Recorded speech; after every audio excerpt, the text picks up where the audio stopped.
Welcome back, everyone. And today we got another special video. I'm going to do a tangent into voxels because in the last video we finished setting up our basic voxel framework.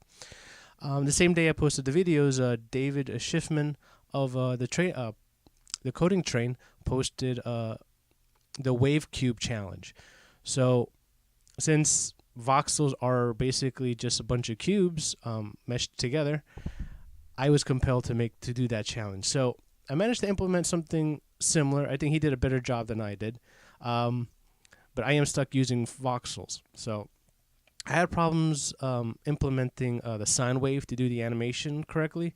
So I ended up exploring other oscillating functions like triangle wave, which I will show you later, which has a different effect. But at the very end, I managed to finally get sine wave to work to get a better animation closer to what he did in his video challenge. So if you want to, I'll post a link to his challenge so you guys can watch and learn. You'll learn a couple of cool things from it. But overall, here's the end result of me doing his challenge, and I'll walk you through how to do this kind of animations with a voxel chunk. So first thing we need our basic voxel, right? So that's where we're going to start off. We're going to start off with a 16 by 16 by 16 voxel, and this is kind of our starting point. And this is where we left off. We have our ability to create a voxel chunk and then triangulate everything. And so this way we kind of have some kind of 3D rendering based on flat array data. To do this challenge, I had to do some code updates to fungi.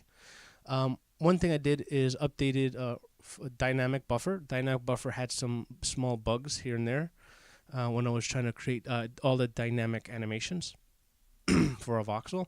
So there's not a lot of code changes, so just look at GitHub if you're following along. I had to do small updates to the GL file, really related to VAO. We normally had a standard VAO, excuse me.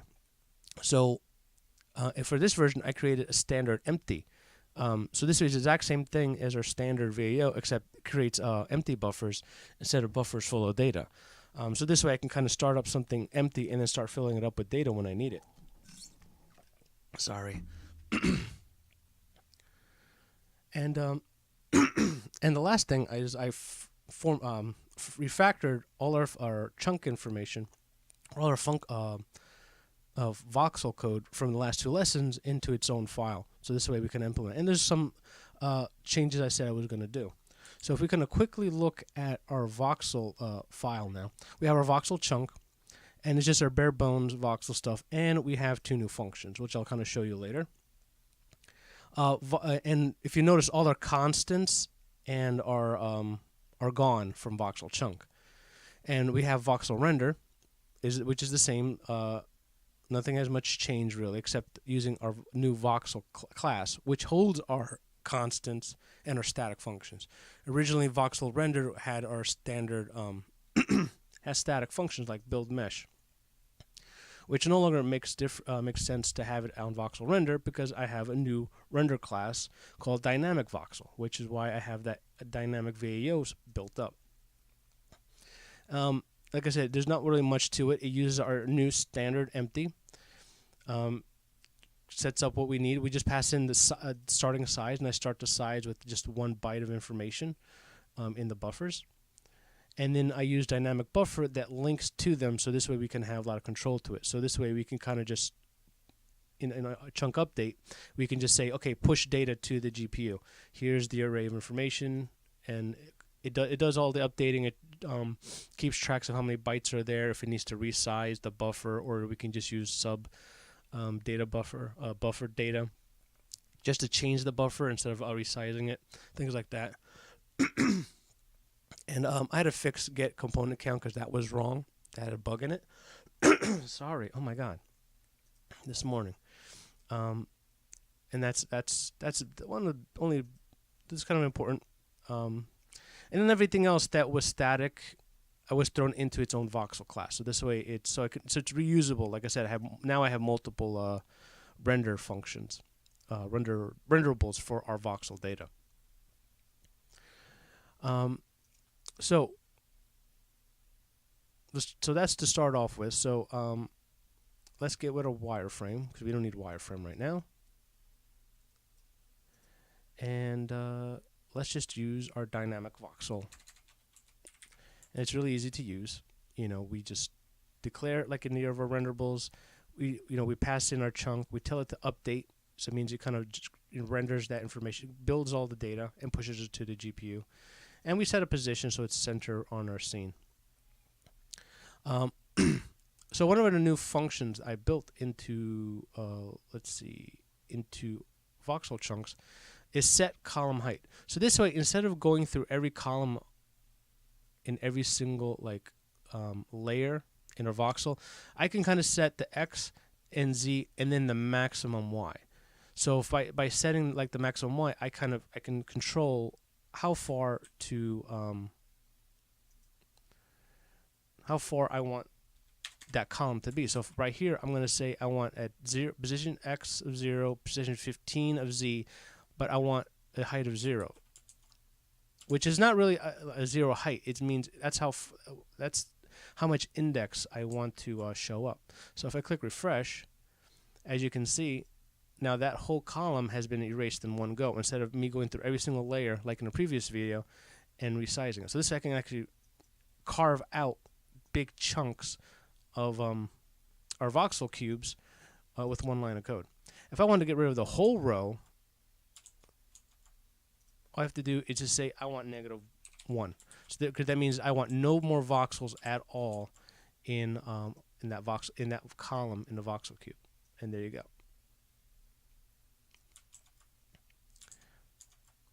Another function I created also something similar that I really need for this challenge, which does the same thing but does it at the midpoint. So it takes the midpoint and you say if you want 1, it starts from the middle and gives you 2 cubes or 1 cube based on how much distance there is. And it's pretty much the same thing as this function, except it does that at the midpoint really. And in case you don't really understand how this function really works, is that I get the position at the bottom level. So like for column height, where I could just control one whole column from the beginning. I give it an X, I give it a Z, and I want the starting position, which would be 0. And then from there, I just move it a whole row up. So from that starting position, move it up a whole row based on how many rows we have in total. And then based on if the I value is less than or equal to 0, or not equal to, we turn it on. So it's very simple math. And the same thing is done for the height mirror, which kind of does it from middle out. The math is, like I said, it's like I said, it's the same idea, but we go from middle out. So if we use that function, so you can kind of see how it works. So here, like I said, I want 0 from the middle. Oh my God.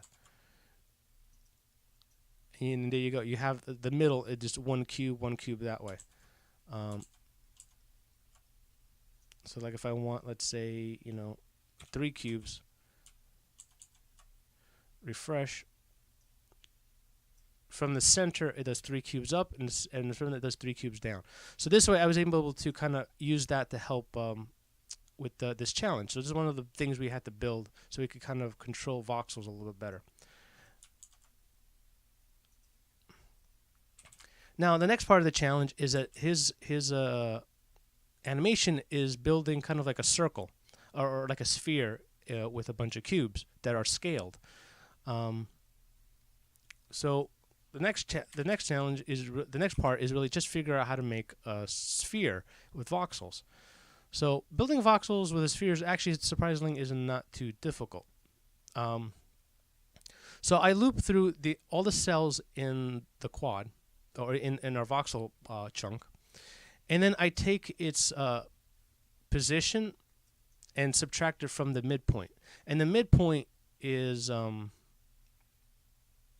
see, the mid is basically half of just XL. Since X, Y, Z are the same size, 16 by 16, I can use mid as the same value for all of them. So it's kind of like kind of setting up the origin. So the origin is going to be the middle of the voxel cube. So that's what I'm doing. So that's the origin minus that, which gives me kind of a vector length.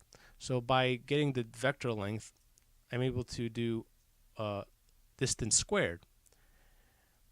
And I did originally the actual distance by using the square root, but once I made sure the math works, I got rid of the square root to make it more efficient, and then take the mid value and I square it. So if this one is square length, then I need the length to be squared as well, which is right up here. So it's mid plus 1 multiplying each other. That's squaring it.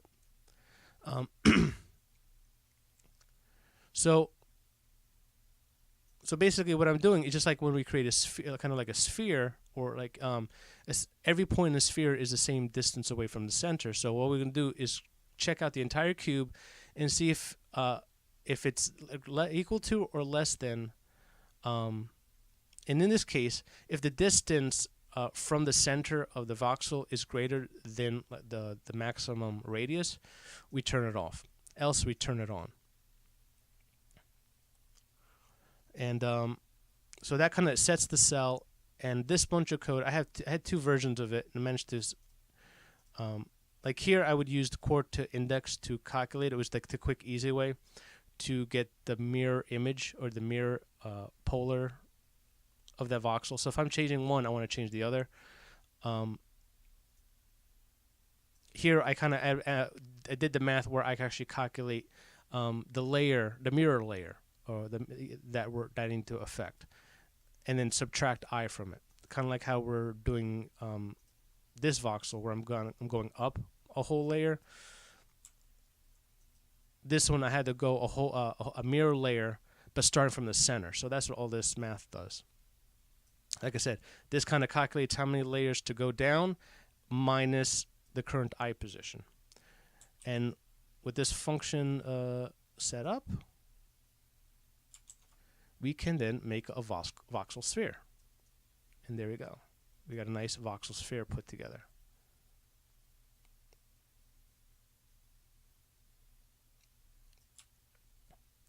Now this works all dandy, but I need to know the information on each voxel. So the next thing I did was then keep all the offsets. So I basically took this code and made a new one called make a Voxel map, and it's pretty much the same thing. And the only difference is I make an array the same size as one layer, like just one floor of the cube. And then I keep the greatest distance that we traveled. So basically, in a sense that like if distance is less than or equal to mid, yeah. So basically, I'm kind of just creating a height map, really, essentially. So yeah, like I said, it's the same thing. I forget what that says. Okay, so I'm looping. So I'm kind of looping through all the vertices, or whatever, and I'm double checking.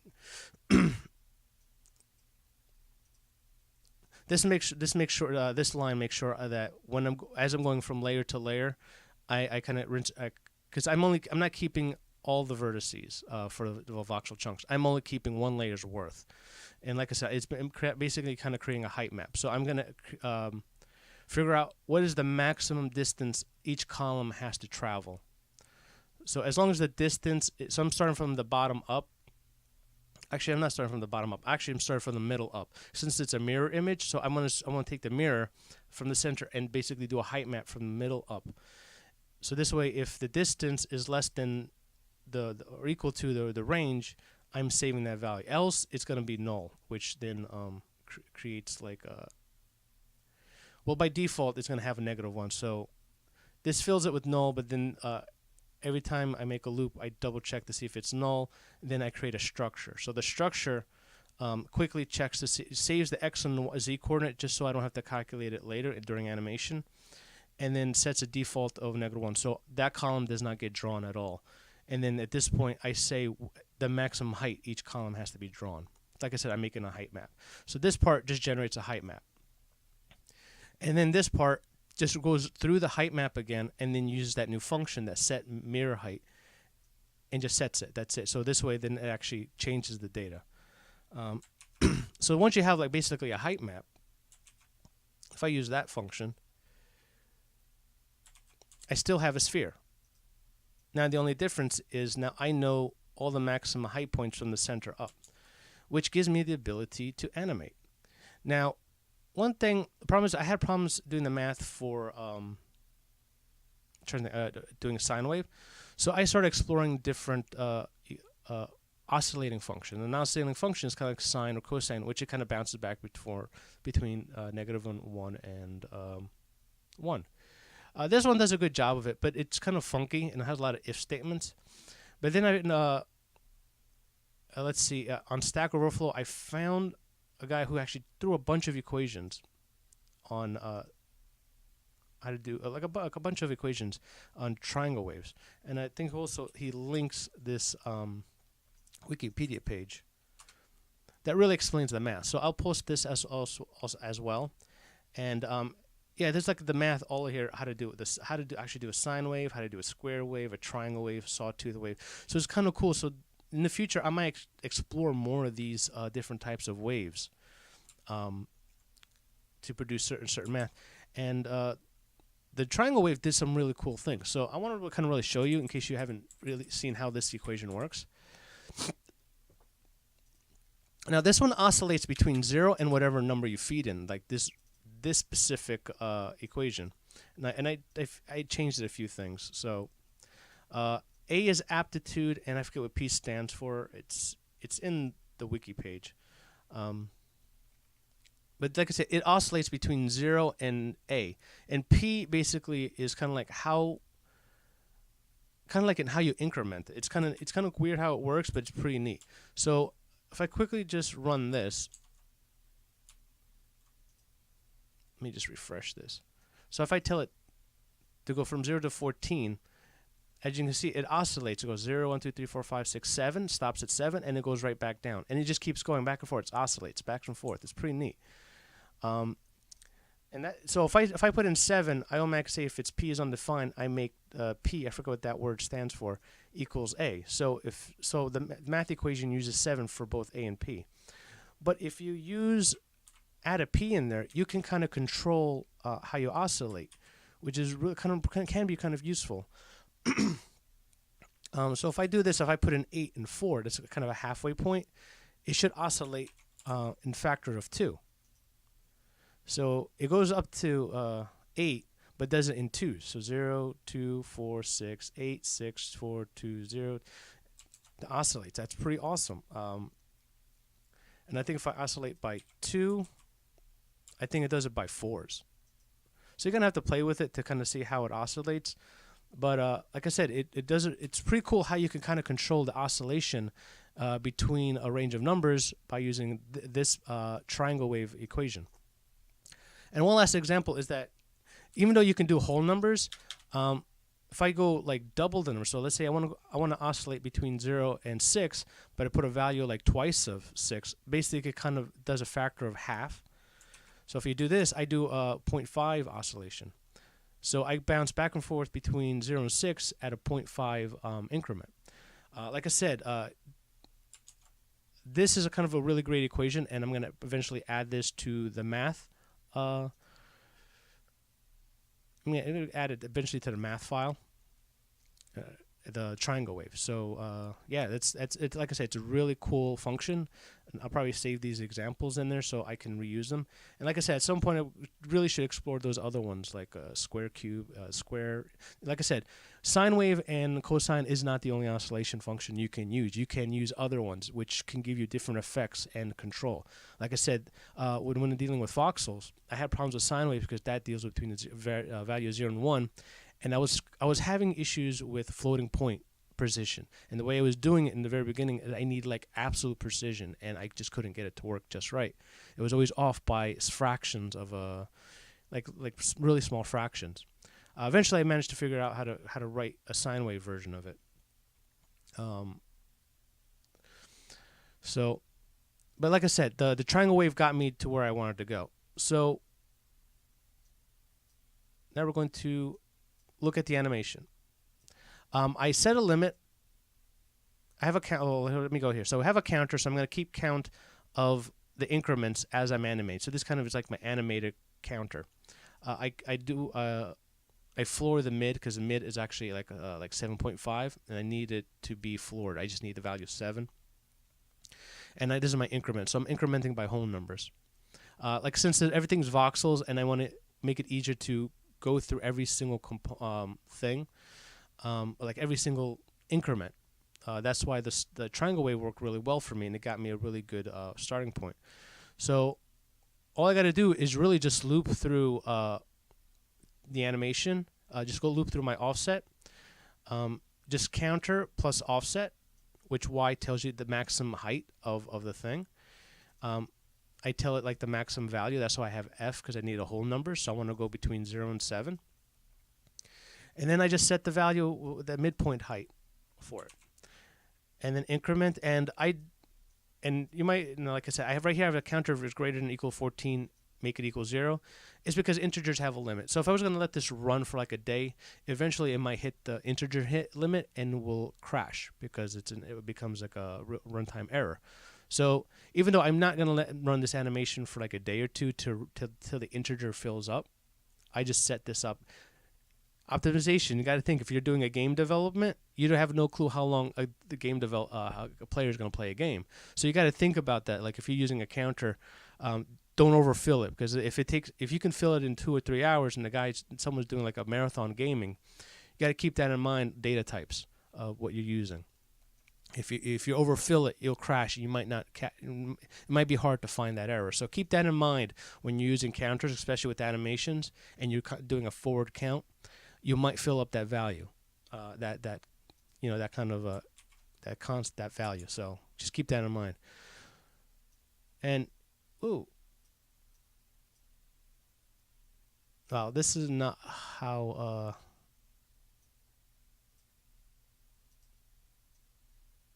Okay, that's not working the way I remember it. Did I forget to comment something out?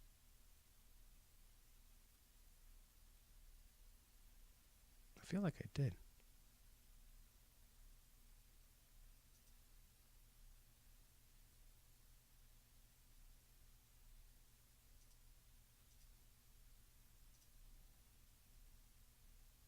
No, everything is right.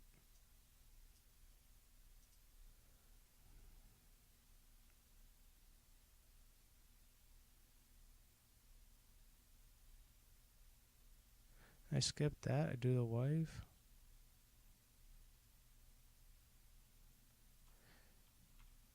Yeah, that's not animating the way I had it. Well, shit. Oh, it's still a cool animation either way. Yeah, I had this working just right. I don't know why this is wrong. Refresh this one. Let's try the other one. Well, there's a different effect. Yeah, I don't know what the hell happened. Did I do something wrong?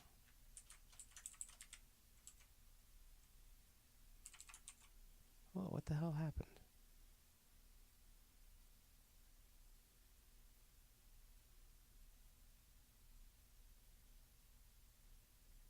Yeah, I should oscillate between 0 and 7. That makes no sense.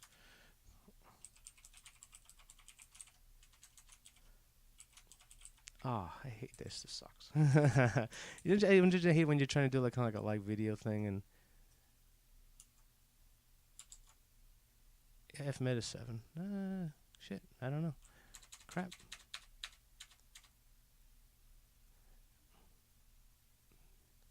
So yeah, all right. I have no clue why this one's broken. It was working so well last night.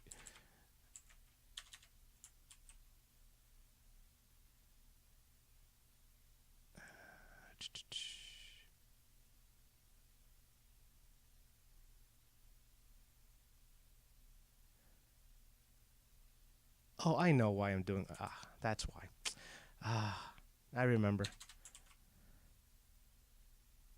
To make sine wave work correctly, I had to do a negative counter. Whoop, whoop, whoop, whoop, whoop, whoop, whoop, whoop, whoop. I'm like Zorkberg. Whoop, whoop, whoop, whoop, whoop. It's plus. For me to do the triangle wave, I need to go plus.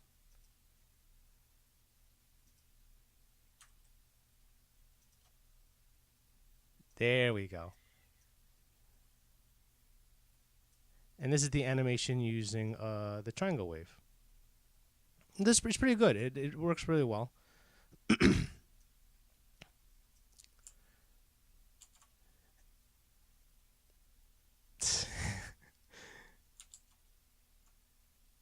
hell? Oh, I have another new browser window open. I'll keep the good one. All right. So sorry for the technical issue. I forgot to change that value. That's for sine wave. Sine wave has to be done in a negative way. And just by adding the I value to it, so all I did, like I was experimenting with the code, and I just added I to the counter. And when it oscillates, it kind of creates this like water wave effect. So it's kind of neat now because now it's like, now I know how to make a water wave by accident. Like I said, this is kind of like an accidental thing. Just experimenting, but that's kind of neat. I like the fact that it's hard to see, but it's basically just a wave. So you got a voxel wave going on.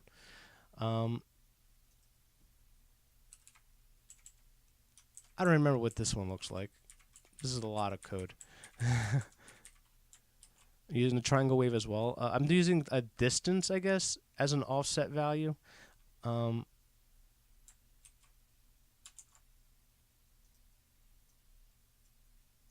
it creates another different sort of animation. It's kind of like the center, or actually, it kind of somehow syncs up the center and the outer ring, and the center rings are animated at a different point. So yeah, I don't know how that works. Like I said, I'm just throwing numbers around at this point, trying to get this to work just right. So here's another example, but it's a cool different animation you can do with voxels.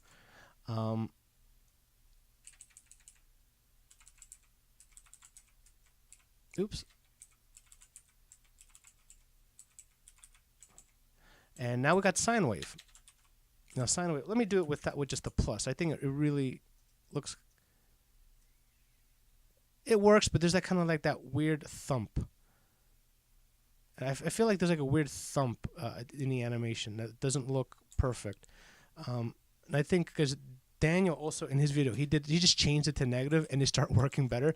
And I guess when you're using a sine wave, that thump is gone. It's no longer there. And it kind of changes the effect a little bit. It's kind of like it folds up and around and it kind of disappears again. So here's the sine wave version of it. So like all these equations just bouncing back and forth between A and B, and then applying that offset to the counter that you're kind of going constantly forward. And I know I did one more with a +1. I don't know how that animate looks like. So let's see what that one looks like. Okay, it goes up and then kind of fills up and then collapses. So that's kind of neat. So it goes up, fills up, and it collapses right back down. So that's another cool effect. This might look better if I use cubes and I do scaling, and so it's nice and smooth instead of using voxels. Because voxels ends up making kind of like pixelated animations. But yeah, like if you're if this is pixel world, this is great. Yeah, like I said, just by messing around with the numbers, you can make some really cool effects now with our voxel framework. So yeah, I'm going to try to make these videos as short as possible and try to explain things as quickly as I can. There's no reason to understand the math, to explain too much of the math. Like I said, it's just me going back and forth. Other than this, which is still is simple. Like I said, I'm just calculating the distance, and I'm actually and taking that distance and then like oscillating it with the sine wave, which like it didn't work. I did it so many different ways with sine wave and didn't work. But at the very end, after I got everything working, like I got the triangle wave working beautifully, I just tried it one or two more times, and I've managed to kind of figure out how to use the sine wave. Look at this. I did like I'm still new to trigonometry, so I had to really think in things in degrees. So I had to divide pi by 2, then divide it by 8, which is 7 plus 1, and then I was able to use that. And then with the sine wave, generating a value between 0 and 1, I multiplied by the max, which give an absolute value, and that finally animated it just right. Minus with the subtraction. So yeah, that's like I said, like I guess I have to remember that every time I use sine wave, I really have to think in degrees, and that's kind of what Daniel did, and I kind of ignored it. I try to brute force it, and then when I finally kind of sat down, I was like, let me think about this actual degrees. In the very beginning, I was trying to divide pi by 7 or 8, and then incrementing by that increment, and because of that precision, like floats don't have good precision. I wasn't getting the imperfect value, and I was trying too hard to use degrees as kind of a counter for like a very accurate counter, and it's not possible, especially since the sine wave doesn't create a straight curve. It's an actual curve. It's not linear. That's why the triangle wave worked perfectly the way I wanted it to work, because it's a linear progression, where a sine wave is a curved progression. So at the very end, I kind of start learning is like stop fighting the curve and work with the curve. Like I said, I wanted to work this way, but we're using a sine wave, and that was a lot of the problems I had in the very beginning. And I'm actually really happy that I did this challenge, because I learned a lot. Like I said, I learned how to use a sphere. It's very easy to build a sphere. Like I had no clue how to build a sphere with voxels, and David was just used distance, and I was like, oh yeah, duh. It's so simple. Like I'm an idiot. Yeah, just use distance, and that's really how you can figure it out. I just got to work the code for voxels instead of other things. So yeah, here's the code. So everything's gonna be GitHub. I'll try to put all the links in the description. Please check out the coding train with David Schmidt. Tons of great stuff. Tell me if you guys like me doing his challenges. If not, I can just stop and I'll just do them for fun and just kind of post them away in Twitter or something. So yeah, that's it. I'm trying to make these videos really short, so I really don't want to ramble too much.